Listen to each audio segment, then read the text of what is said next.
Hello बच्चों, let's see this question. Suppose an artificial satellite is in circular orbit around the earth at a distance r0 from the center of the earth. A short burst is fired from its rocket engine in the direction such that its speed quickly increases, but not enough to take it out of the earth orbit. First point, what is the subsequent path of the satellite? B point, will its periphery decrease greater than, less than or equal to r naught? C point, will its apology distance be greater than, less than or equal to r naught? D point, will its period increase or decreased? तो question में ये कहना चाह रहा है कोई satellite है, artificial satellite है जो कि सर्कुलर ऑर्बिट में अर्थ के अराउंड आर नॉट डिस्टेंस पे रिवॉल्व हो रहा है. अब हुआ क्या, इसके रॉकेट इंजन से जो है एक शॉर्ट बर्स्ट फायर होता है जो कि इसकी स्पीड को क्या करता है, इंक्रीज कर देता है. तो पहले इसका स्पीड क्या था, पहले इसका स्पीड था इनिशियल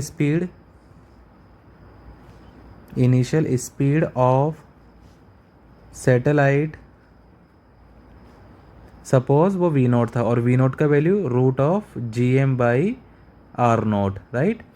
लेकिन अब हुआ क्या, अब उसका स्पीड इंक्रीज हो गया. सपोज का स्पीड क्या हो गया, लेट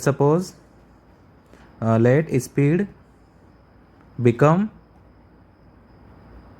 v, और v क्या है, वी नॉट से ज़्यादा है, बट v जो है ये लेस देन है v ई से s के वेलोसिटी से, राइट.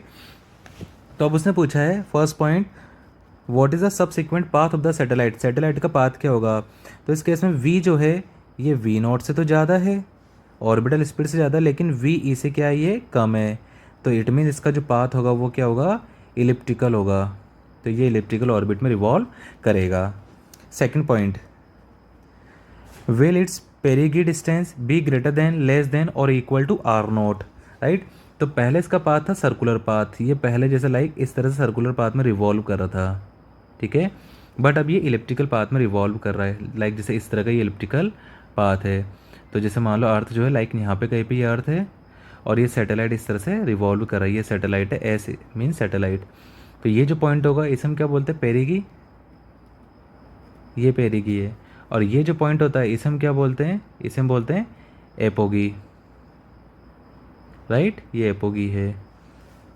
तो ये जो डिस्टेंस होता है ये होता है आर पी, और ये जो डिस्टेंस होता है ये होता है आर ए, ठीक है. तो पेरी की जो डिस्टेंस है ये आर पी क्या है, यहाँ पे आर पी यहाँ पे लेस देन है किससे, आर नोट से. तो उसने बोला है विल इज पेरी की distance be greater than, less than और इक्वल टू आर नोट, तो ये लेस देन होगा. सी पॉइंट पे आते हैं इसके बाद में, उसने बोला है एपो की डिस्टेंस क्या होगा. तो एपो की डिस्टेंस आर है, ये क्या होगा, आर नोट से ज़्यादा होगा. डायग्राम आपको दिखाई भी दे रहा है, राइट. लास्ट पॉइंट क्या पूछा है, विल इट्स पीरियड इंक्रीज और डिक्रीज. तो टाइम पीरियड का जो फॉर्मूला होता है या टी स्क्वायर जो डायरेक्टली प्रोपोर्शनल होता है वो होता है ए क्यूब के, और a is the semi major radius of the semi major axis बोल सकते हैं, राइट. या सेमी मेजर एक्सिस का डिस्टेंस हम लोग बोल सकते हैं. तो ये टी स्क्वायर प्रोपोर्शनल है ए क्यूब के, राइट. तो जैसे लाइक ये यहाँ पे कहीं पे सेंटर है, तो ये जो डिस्टेंस है ये सेमी मेजर एक्सिस ये है ए, ठीक है. और सेमी जो माइनर एक्सिस होता है ये होता है बी होता है. तो यहाँ पे सीधा हमें पता लग रहा है ए जो है ना वो ग्रेटर देन है किससे, आर नोट से.